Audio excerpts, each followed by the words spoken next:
any rate, we're going to get started for our speaker this evening. It's my great pleasure to introduce Janakan. And I've been trying to pronounce Sivasubramanium. Yeah, right. Whew. He's just Janakan for See, I told you they were a friendly crowd. Very unforgiving. Janakan is one of our master's students at York University, so this sort of completes the double header. You might recall we had Jake Cluse with us last time round. Janakan works with one of my colleagues, Michael Durabertis. It's in the realm of galaxies. Janakan started his undergraduate career at the University of Toronto Scarborough Centre. He saw the light, came north to Toronto, northern Toronto up to York, and is in the final throes. If all goes well, he will defend towards the end of this summer and then potentially onto a PhD. He certainly has desires to remain in academia, and as you will soon see, he's a very accomplished speaker and a very fine educator. He is going to regale us with stories of the Galactic Center, the monsters, shall we say, for Active Galaxies. Janakan.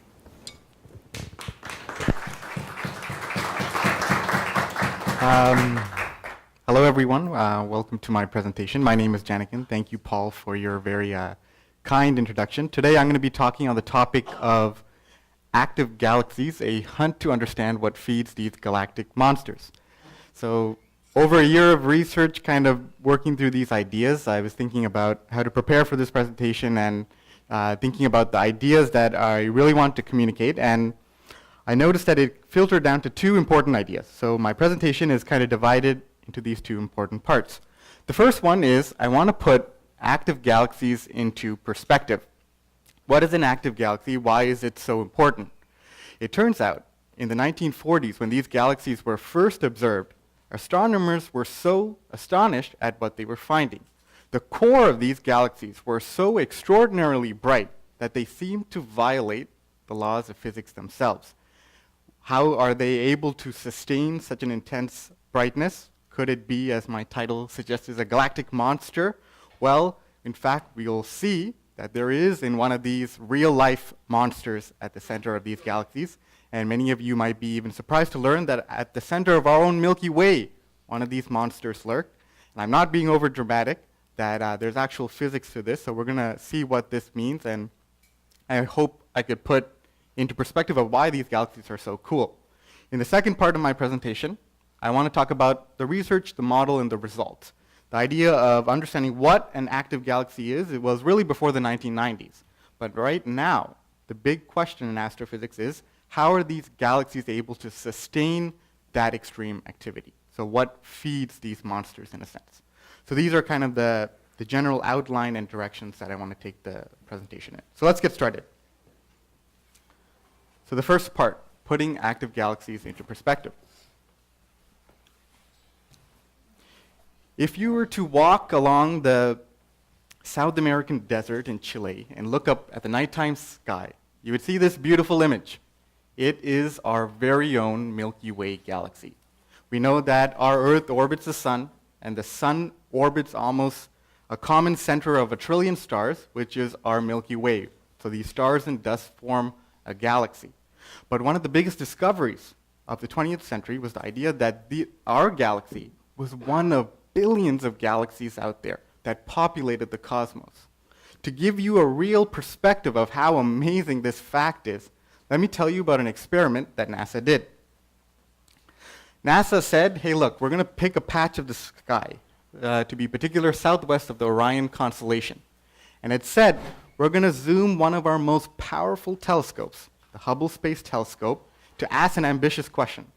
What exists between the darkness between stars?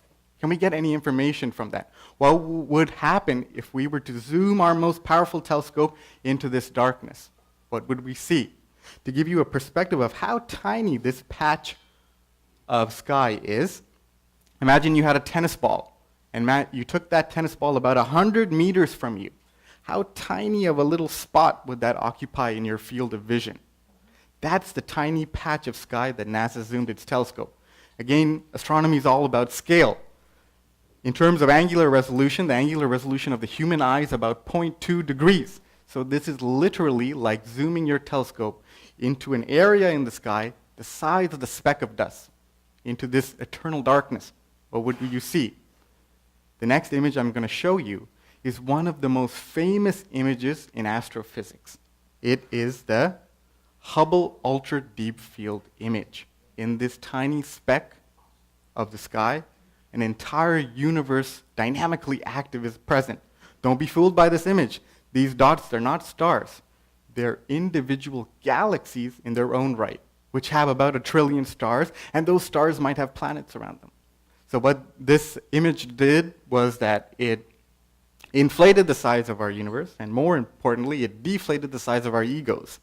So there's a lot out there. So before you know it, NASA got to work. In this image alone, it is estimated there's about 10,000 galaxies, and you're looking back at ancient prehistoric light about 13 billion years ago. So before you know it, astronomers got to work. A zoo of galaxies were out there for us to classify. There were spiral galaxies, elliptical galaxies, irregular galaxies, and galaxies that didn't quite fit into the scheme, but a zoology, a whole kind of tuning fork of galaxies started to emerge. But is this the end of the story? If it were, I wouldn't be here doing my research. The story is just about to begin. My story is about the galaxies that don't quite fit into this framework. They're called active galaxies. Galaxies that when astronomers first observed them in the 1940s, they were astonished at what they were finding. They seemed to violate, their cores were so bright, so much energy production, that they seemed to violate the laws of physics themselves. How could this be? To get you to appreciate how extraordinarily bright these cores are, here's a cute little analogy. Well, let's compare what we mean by the difference between normal galaxies and active galaxies. So we have two galaxies. One is the Andromeda galaxy, our beloved neighbor galaxy, very similar to the Milky Way. It is a normal galaxy, and an active galaxy, NGC 5128. So the question is, let's study these two galaxies and kind of form a checklist of what astronomers do when they observe a galaxy. So we have the checklist for the Andromeda galaxy. We could study the composition, its spectrum, and its surface brightness. In terms of composition, a typical galaxy like Andromeda is composed of about 1 billion stars. Its spectrum is formed of stellar radiation. That is, light that you see from a galaxy is either from stars or glowing dust. In physics, if you observe that light, it follows a very famous type of distribution called the black-body distribution. And its brightness is of a typical common order. Now, if we apply the same checklist to an active galaxy, what do we see? Well, we see that active galaxies are also formed of about 1 trillion stars. But however, when astronomers observed these galaxies, their spectrums and surface brightness were entirely different. There was almost an entire galaxy's worth of brightness stemming from the core alone. Imagine if you could take all the stars of the galaxy and compact it into the core, and that extraordinary amount of energy was coming from that tiny core alone. But physically, this is impossible. If you took all the stars and packed it in this tiny volume, they would collapse under their own gravity. And on top of that, even strangely, the spectrum wasn't black body, so it didn't seem to be originating from stars or dust. To get you an appreciation of how amazing this fact is and how tiny this core is, here's a cute little analogy. Here, if you were to look down at the city of Toronto from the nighttime sky, as the astronaut Chris Hadfield did from the International Space Station, and you were to take a satellite image, it would look like this, our beautiful city. Toronto is about 40 kilometers wide, and the light that you see from the city is composed of street lights and car lights. Now, here's a little interesting thought experiment. Imagine if you could go and take every street light and compact it into one source. And that source was so overwhelmingly bright that it overpowered the lights of all the city. It might look something like this. On top of that, what if I were to say another ridiculous fact? That this source was 4 meters wide. Think about that. 40-kilometer stretch of Toronto brightness compact into 4 meters. 4 meters is not that big. So wouldn't this be amazing? Imagine if you could create some kind of light source like that. This is the same scale and brightness that these active galaxies have. They have a special core. is called an active galactic nuclei, an AGN, and it is a tiny volume of several light years compared to the disk, which is of kilolight years, that has the ability at times to generate more luminosity and outshine the entire disk of the galaxy. So that's why these AGNs are amazing. But I've been delaying a question. How is this possible? I left you guys off with the question that there was a monster at the center of these galaxies. How can such an intense source of energy arise from such a compact core? Well, the answer is there is indeed a monster. This hungry galactic monster is none other than a supermassive black hole, about 1 million to 1 billion times more massive than our sun. So how did this activity arise? Well, it turns out this black hole's gravitational field is so strong that gas begins to fall into this black hole. And as the gas falls, it heats up to an incredible and violent temperatures that create an extraordinary amount of energy. The infall of gas is what we call in astrophysics accretion. All galaxies accrete to some extent, but active galaxies have taken this process to an extraordinary limit. This enhanced accretion onto a black hole is what powers these galaxies. So this is kind of really before the 1990s when people were observing these galaxies and they were amazed at the properties. So this is a very convincing mechanism. So just like galaxies, there are many types of active galaxies out there. You may have heard of many of them in the literature. Seyfert galaxies, which are kind of the focus of my research, are an example of an active galaxy. Quasars are a very famous one in popular literature. Quasars' cores are so bright that you can't image the elliptical disk of the galaxy. That's how bright they are. Seyferts are more weaker. Here's an example of a very extreme example, a very cool example that I found. This is a radio AGN, a radioactive galaxy, kind of cutely called Hercules A 3C348. In the visible light spectrum, that is our spectrum that we see with our eyes, if you look at this galaxy, it looks kind of normal. It does seem bright, but nothing particularly interesting about it. But when you look at this galaxy, this active galaxy in the radio wavelength and the X-ray wavelength, suddenly we're shocked at what we see. There are huge astrophysical jets that are emitting from this core. Imagine the power that you need to generate this. What are these jets? They're charged electromagnetic particles shooting near the speed of light, right? That's how much energy production is being here. So all of this information is we can't see with our eyes, but when we look in the right wavelength, we begin to see how extraordinary these galaxies are. And all of this is that hungry galactic monster at work. That supermassive black hole creates a magnetic field that creates this type of extreme activity. If you were to measure the length of this jet, it stretches about 1.5 million light years. Again, I'm all about perspective.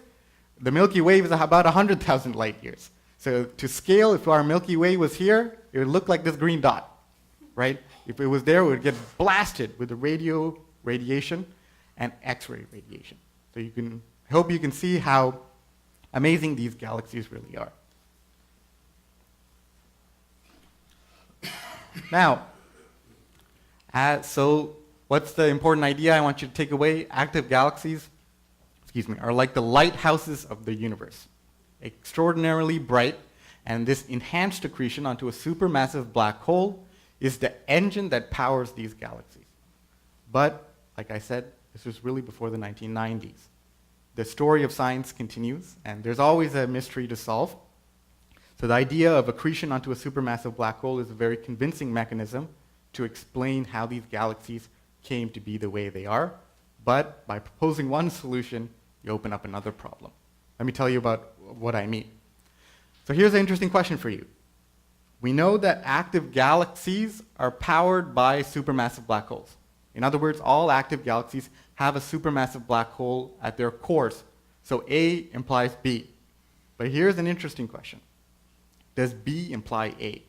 That is, if a galaxy has a supermassive black hole, will it be active? The interesting answer that really continues to push the research in astrophysics is, no, this is not true. So the presence of a supermassive black hole is a necessary condition for activity. If you have an active galaxy, you need a supermassive black hole, but it is not a sufficient condition to claim that a galaxy is active. The perfect example is our beloved Milky Way. I said at the center of our Milky Way there was a monster. Well, there's a 4.5 million solar mass black hole at the center of our own galaxy. But hey, how come we're not dead from radiation? How is life on Earth possible? Well, it turns out this galaxy is asleep. It's not quite awake. In other words, this poses a problem. It can still become awake. That's the interesting part. But then why isn't it awake? Well, here's where we're really getting to the center focus of my research. The idea is that, hey, we have supermassive black hole, enhanced accretion powers it. This is like an engine. But now the real question that's puzzling researchers in our modern astrophysical communities is that what is the fuel source powering these galaxies? So you have this enhanced accretion, but you may say, hey, look, there's gas in the disk. Couldn't that gas fall in? Well, when you do the numerical simulations and the physics, it turns out that it isn't a very convincing mechanism. That we suspect that from some external source that this activity is being powered. So this is where kind of my research goes in, and we're ready to kind of start the second part of my talk. So let's look into this. So we have a galaxy, and kind of the focus of where I'm going is to understand what goes on within. You must look outside these galaxies. So it turns out these galaxies are often in a network of many other galaxies. Similar to how our Earth has a moon, galaxies are in a network of companion galaxies. These companion galaxies are constantly interacting through the long-range force of gravity. So the interesting proposal, an interesting hypothesis that's been suggested in the field is the idea that could these galaxies have another dark secret? That is, have they consumed their nearby smaller companion to get that additional source of fuel? It's an interesting hypothesis, right? It would give rise to another violent history that these galaxies have. But the question is, how can you investigate this possibility? If you look at the nighttime sky, on the time scale of days, you could see planets move. On the time scale of months and years, you could see stars wobble. But these galaxies are so far away. Even if you waited a lifetime, you wouldn't see any changes in the disk.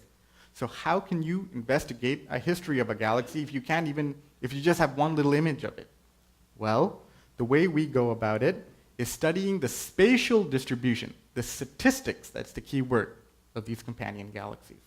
So what does spatial distributions have to do with the history of galaxies? As you notice, I like to teach with examples. So here's another cute little example.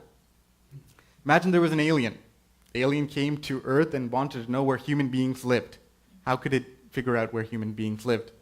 One way would be to go to every patch of land and say, hey, look, there are people here, there's no people there. But that's a long and elaborate process. Suppose the alien is lazy. Well, there's another faster way. The alien could wait till nighttime, and all it has to do is observe where the lights are coming from. If the alien could see where the spatial distribution of lights are, it would be indicative of human activity. Human beings need light to see. Therefore, at night, by observing where the lights are clustered, that would be a great indication of where human beings are. And not only that, it would be indicative of human history. You can imagine, oh, there were probably some settlers that started here, and human beings are social, so they started to cluster around that point. Likewise, by understanding the spatial distribution of companion galaxies, it is indicative of their history. But this is all conceptual. Let's quantify these ideas. So, to begin our research, we start with the data from the Sloan Digital Sky Survey. The Sloan Digital Sky Survey is located in New Mexico, United States. It is one of the largest imagings of the nighttime sky that were ever done, 35% of the nighttime sky.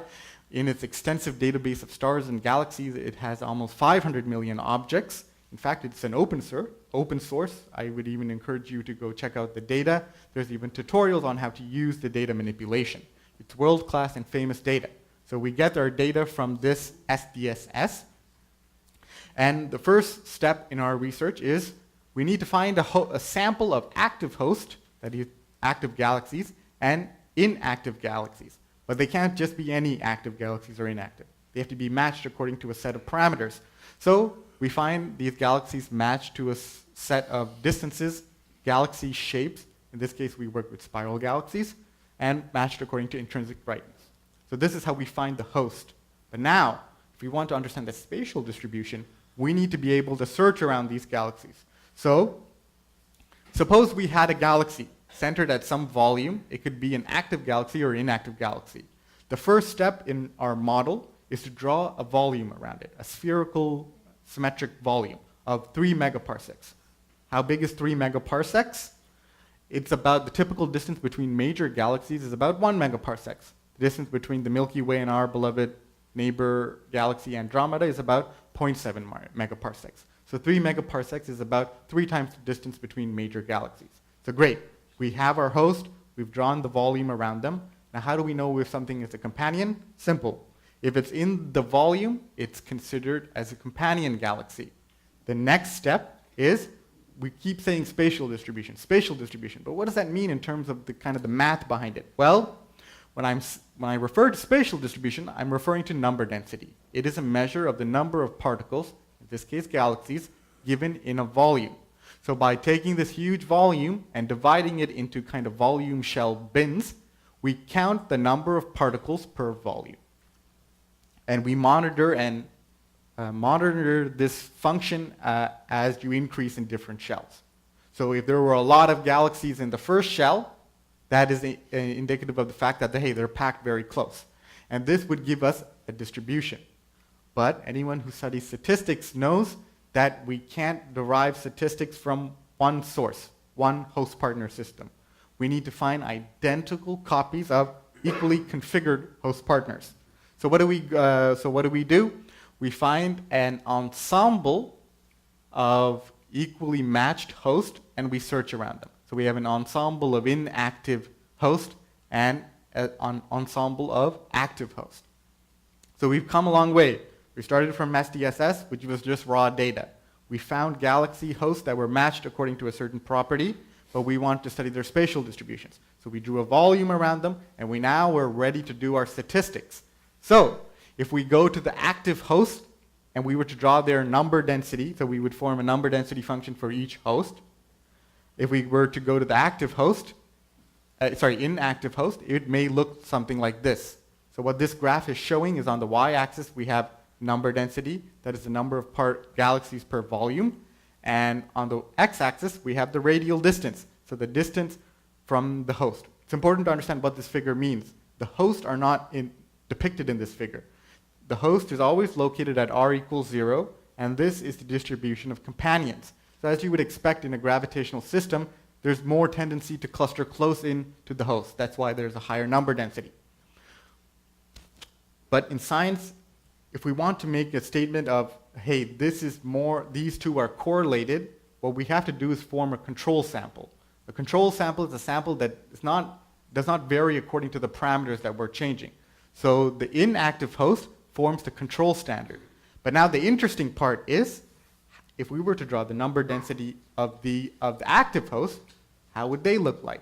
Well, that's where we if we were to draw the relative to the control standard, if the number density is higher, we say it's an overdense situation, and if it's less than the control standard, it's an underdense situation.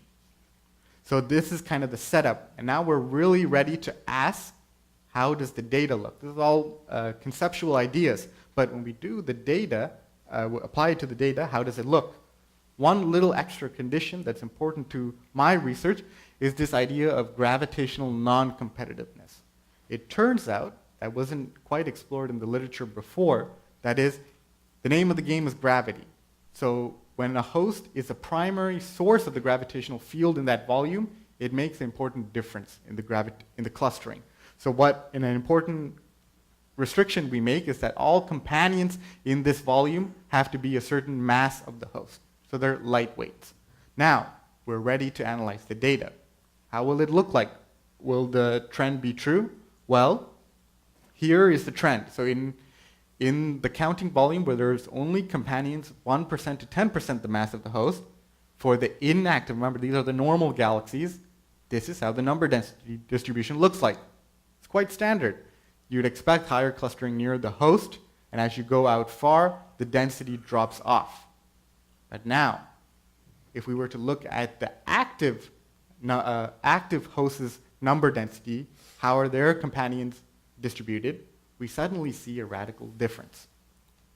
Their distribution looks something like this. So there's a kind of two important trends. When we start from the edge of that volume and we make our way up to 1 megaparsecs, the blue and orange curve are kind of indistinguishable.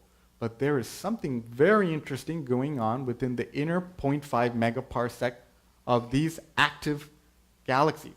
Suddenly, remember, these galaxies have been localized according to the same variables, so almost the same mass, same shape. The only difference is one has a core that is burning. So we wouldn't expect any difference between their distributions. However, suddenly, within a 0.5 megaparsec region, where you would expect a high concentration of companions, there's an absence. So this is a really interesting result that shows that, hey, these galaxies might have had a very violent history where these companions that should have been here have disappeared. To make this more clearer, we take the difference between the two curves. If the two curves are the same, their difference is 0, so they're equally dense. But when one dominates over the other, the difference plunges to a negative value, so the relative number density. So this becomes an underdense situation. We've also, for the sake of thoroughness, applied it to companions that were 10% to 30% the mass of the host. It's a similar trend, but the peak now shifts. But again, we notice that this absence of companions within an inner region. And also, we apply this analysis to 30% to 60% companions. And again, as you see, this trend remains consistent. So a scientific conclusion is only as good as the assumptions that go into the model. This is very important. Even in your real day-to-day lives, whenever someone tells you a conclusion, always know the assumptions that go into that conclusion. So let's analyze some of the assumptions. One important thing to understand is that this is a very special case, which we call gravitationally non-competitive. They're very isolated environments. The active galaxies that we study were predominantly Seyfert galaxies, so they have very weak activity. And another interesting one is, which I didn't get into too much of the technical details, we look at galaxies within a low redshift range. Redshift is indicative of two things. One is distance, that's why it's relevant here. But interestingly, it's also indicative of time. So all our galaxies, the oldest age that we're looking at is about 900 million years into the past. This light has been traveling through the cosmos for almost 900 million years to reach us. So our universe is about 14 billion years. So there is still 13 billion years of evolution that could affect the spatial distribution that we couldn't study. Why? Because the feasibility of the data. SDSS only provides a certain data, and the farther out you go, the weaker the brightness is, and it's hard to observe them. So this is all the important assumptions of the model. Interesting implications of my research are, here's what we can say with kind of confidence. When active galaxies, particularly these weak Seyferts, are placed in an isolated environment, by environment I mean less than 3 megaparsecs, and by isolated, they are the dominant source of the gravitational field. They seem to be consistently situated in an inner region, by inner I mean less than 0.5 megaparsecs of an underdensity. What does this mean? This underdensity may be an implication of galactic cannibalism. Just like by studying streetlights, you could tell where human beings are. By studying this interesting number density distribution, think about what we've kind of done. The idea that we're looking at these objects, 900 million years old light, right? Human history, the earliest records of human fossils is about 200,000 years, right? That's not even a million years, right? Dinosaurs got extinct 65 million years. You're looking at these images that are 900 million years into the past. We're talking about their history behind them. So this is quite interesting stuff and an interesting part of our history of our universe. So in our last stretch of my presentation, let's kind of summarize where we've been. So we started our story the way all of our human ancestors started, by looking up into the nighttime sky. We said, hey, look, we're part of a big galaxy of stars orbiting a common center, but we can't be too egotistical about ourselves. It turns out our galaxy is one of billions of galaxies out there. But even within this framework, there were certain galaxies that stood out. At first, they looked very normal, and that was very deceiving. But when we look beyond our own visible light and other spectrums, we suddenly notice an extraordinary amount of energy production. These galaxies were what I really refer to as the lighthouses of our universe. But this begs a very difficult question. How is this extraordinary energy output possible? Well, before the 1990s, as astrophysicists investigated this question, the idea is that, hey, at the center of these galaxies, there's a hungry monster, which is really a supermassive black hole, about 1 million to 1 billion times the mass of our sun, and accretion, by accretion we mean the infall of heated gas onto this black hole, is like an engine that powers it. But this was one solution, which opened up another problem, which was, what is the fuel source powering this enhanced accretion? This is kind of a modern question. The hypothesis that we investigated was galactic cannibalism, the idea of these hungry galactic monsters, if you kind of gutted them, was there something that it ate, which in this case is a smaller companion? Could these companions be that fuel source? How did we investigate this possibility? We looked at the spatial distribution of these companions, and when we formed this kind of statistics, we noticed that, there was indeed an interesting inner region of 0.5 megaparsecs, where there seems to be indicative of galactic cannibalism. So all in all, these galaxies are a very important part of our universe, lighthouses, so to say, and studying them has been very interesting. Above all, thank you for your time.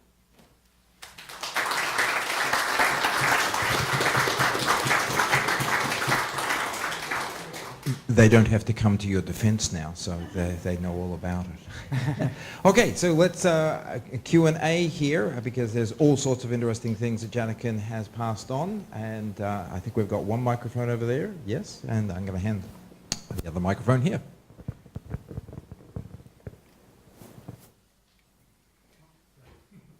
I just saw a show the other day talking about dark energy and dark matter, and it seems to be the force that drives these galaxies together and so on. So have you considered a role for dark energy in this process? Well, to add on to that, dark energy plays a role in the expansion of the universe. Right, so dark energy is really important in terms of driving the universe apart, right? It's like if you threw a ball into the air, what would you expect it to happen? You would expect it to come back down, right? Likewise, the Big Bang was like that. It started with an explosion. And it, just like the ball that comes back down, you'd expect the universe to expand and come back down. But astrophysicists observed that if you threw a ball into the air, imagine it started to speed up and started to escape farther away from you. Wouldn't that be curious? It's like there was a rocket propelling it forward. So that's what dark energy is. Dark energy driving the expansion of the universe farther away from us. But dark matter, you bring up a good point, is important in the large-scale clustering of galaxies, and dark matter plays an important role in, I didn't talk too much about how these galaxies are able to eat their companions. Well, similar to, imagine an airplane moving through the sky, and when it hits the water, it experiences a frictional force.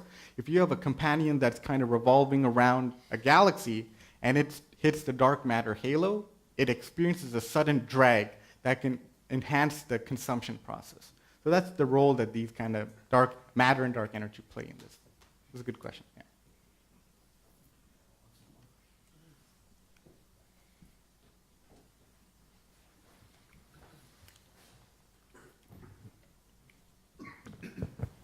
Can you expand on why the cannibalism aspect is so critical? So for instance, in our Milky Way, there's a distribution of stars. Why are those stars not being sucked into the supermassive black hole and creating the accretion that would power that? Why is the presence of external galaxies nearby so important to that?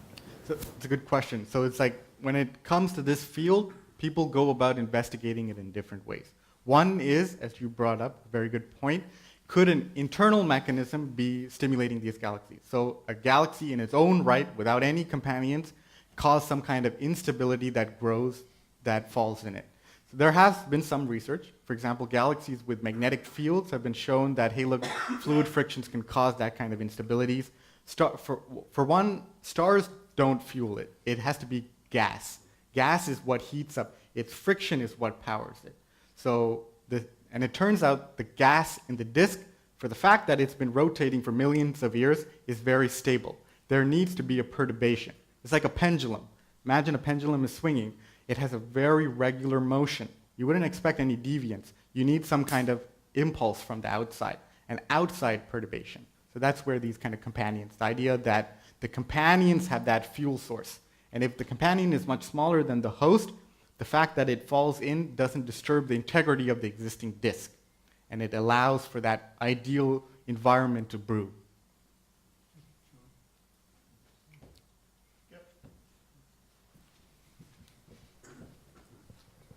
I was thinking about Milky Media.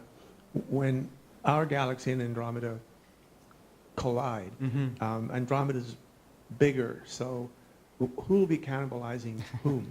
That's my first question. Right. That's a good point. So he brings up a really good point. One of the dangerous things, we're worrying about politics of human history. I don't think we're going to last that long, really, because, hey, the sun's going to blow up, the galaxy might come into us. So our beloved neighbor is actually kind of in a fight with us, and it's falling towards us. And this is a really good point. The idea of galactic cannibalism in astrophysics, we talk about mass ratios. When we have it's really survival of the massive. That's what you need to take away from this. Whoever is massive wins. But a really good point brought up by the gentleman is that Andromeda is a very comparable sized galaxy. If it collides with us, it's not going to be cannibalism. It's going to be quite, if you look at the kind of Hubble framework that I put up, this one, yes. In the tuning fork that Hubble describes, there are these weird shaped galaxies called irregular. They're neither spiral or ellipticals.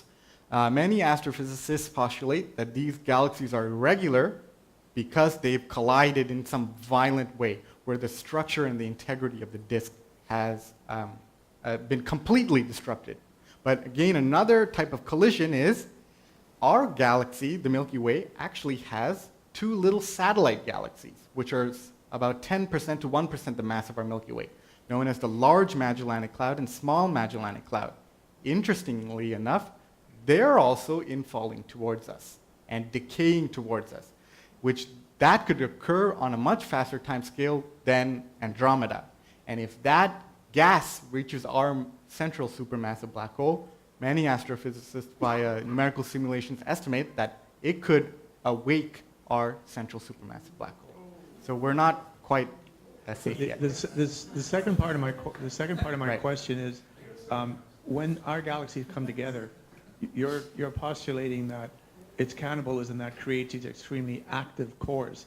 So from what I've read, I'm being told a comforting fact, although we won't be able to see it, is that our two galaxies will pass through each other like ghosts because there's so much space in between.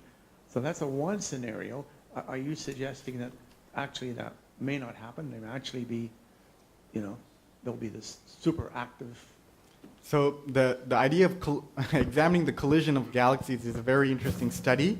I think one extension I'd like to make is that when galaxies collide, the stars, interestingly, don't collide. It's a misconception. People think the stars collide. Imagine you had a fence that had holes in it. If you threw a basketball through a fence that had holes that were this big, it's not going to pass through. A ping pong ball, hey, you're lucky. But how about if you had marbles or the tiny little fractions of dust? Then there would be a high probability of passing through. Likewise, many of these images are very deceiving. The idea that there's this enormous distance between stars, and when galaxies collide, many of the stars actually don't collide.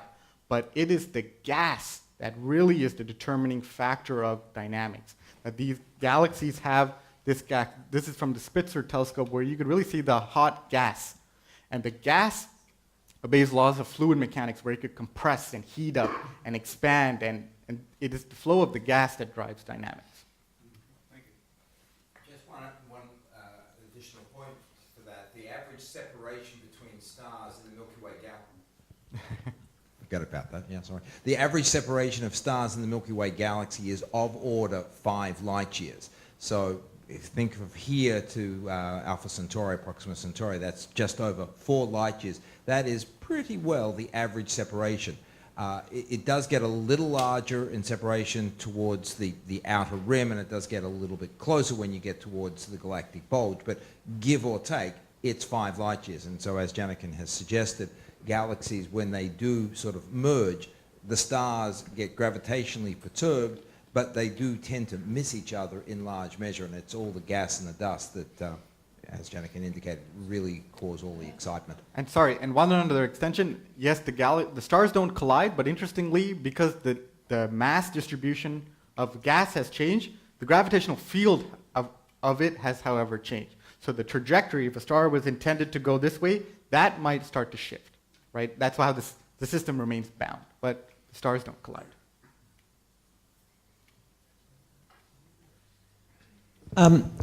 If our galaxy was formed, it's roughly 13.5 billion years after the Big Bang. And if that project, just for comparison, went back a billion light years, then the earliest galaxies you're seeing are 12.5 billion light years from or not light years, but years from the Big Bang. Is there any difference in the fraction of active galaxies in the oldest galaxies compared to the galaxies that are closest to us, closer to us? Again, that's a really great question because the study of, so this is where kind of escapes my field of study. I'm studying kind of the nearby, immediate history, but the idea of understanding active galaxies and their role in cosmic history is actually an important study. But you need very powerful telescopes and kind of really deep imaging survey. As you can imagine, I said that these galaxies have black holes that are million to a billion solar masses. Well, it turns out, I'm not sure how much of you've heard of the Chandrasekhar equation where a white dwarf or stars collapse. Well, even a black hole that's a few solar masses can form. But to go from a few solar masses to a million solar masses, this black hole has been eating for a long time. So that's over the years. So that's a great point. By monitoring the count of active galaxies over cosmic history is a great indication of how our universe has evolved. Gravity is the name of the game. Yeah, you started it off, it's a little bit related with the Hubble Ultra Deep Field. I was always wondering, what do you make, is that, it's an optical and a little bit of infrared in that, I believe? I think the Hubble Space Telescope predominantly in the optical wavelength, yeah. So how, if you can, how do you interpret all the colors in that little speck of dust that you started with? So I don't even know if it's a fair question, but I just, yeah. So that's a good question. Because we see it a lot, you know. Yeah. Thanks. So, Thanks for a good presentation, by the way. thank you very much. Well, for example, I know SDSS, when a telescope observes, it observes with different filters. And each filter is kind of associated in a certain portion of the wavelength. So what this image really is an overlap of, let's say there were 5 filters. It's an overlap of the brightness from those 5 filters. And what they do is that they go back into like a software like Photoshop, and it's like, hey, whatever the blue filter contributes, it's blue. Whatever the yellow filter contributes, it's yellow, right? So optical wavelength in different filters is what contributes to the colors.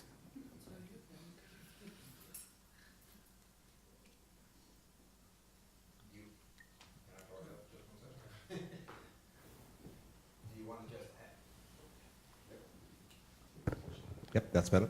Do you want to just add a little bit about what the colors are actually telling us? So, for example, that the blue generally is related to star formation or and so on? Color is indicative of the wavelength of light that's emitted, and the wavelength of light that's emitted from a source is a sign of how energetic a source is, right? If you heat up a pot, it might glow red, but if you continue to heat it up more and more, if you've seen those kind of YouTube videos, it glows bright blue, right? So the color, as Paul points out, is indicative of how energetic a situation is. There's a reason why that extreme galaxy I showed you, the radio galaxy, was in X-ray. This is X-ray is indicative of very high activity.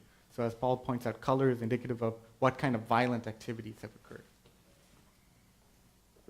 Yes. Got a question.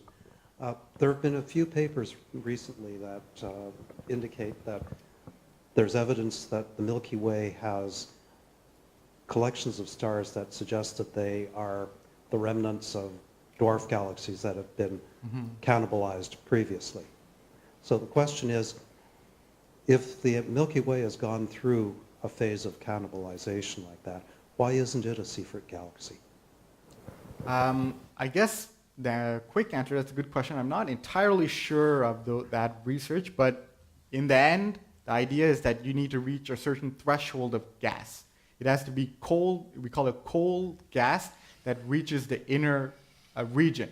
And again, like I said, if you go back to the analogy that I gave with the city of Toronto, if this is the disk of the galaxy, you're trying to get gas in this tiny little dot, right?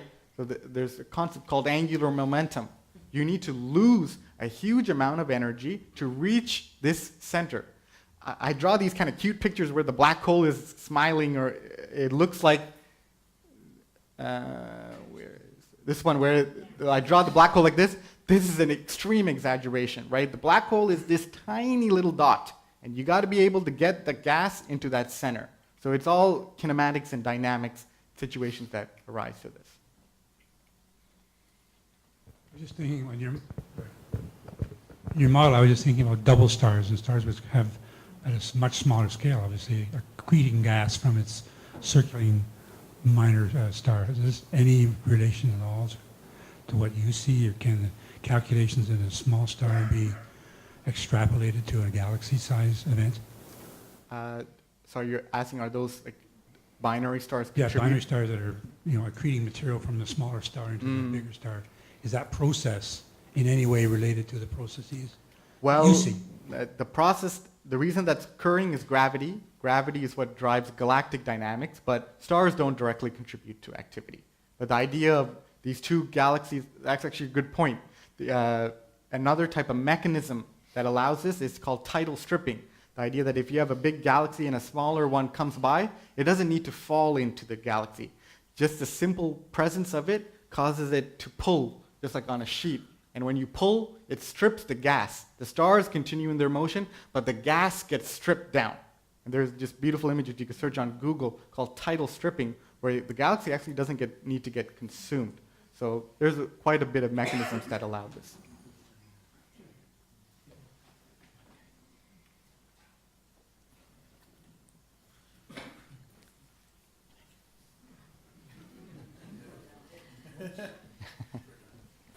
You actually managed to field them all. Okay. All right. Thank you very much, Janakan. I think we've all learned considerably more about active galaxies.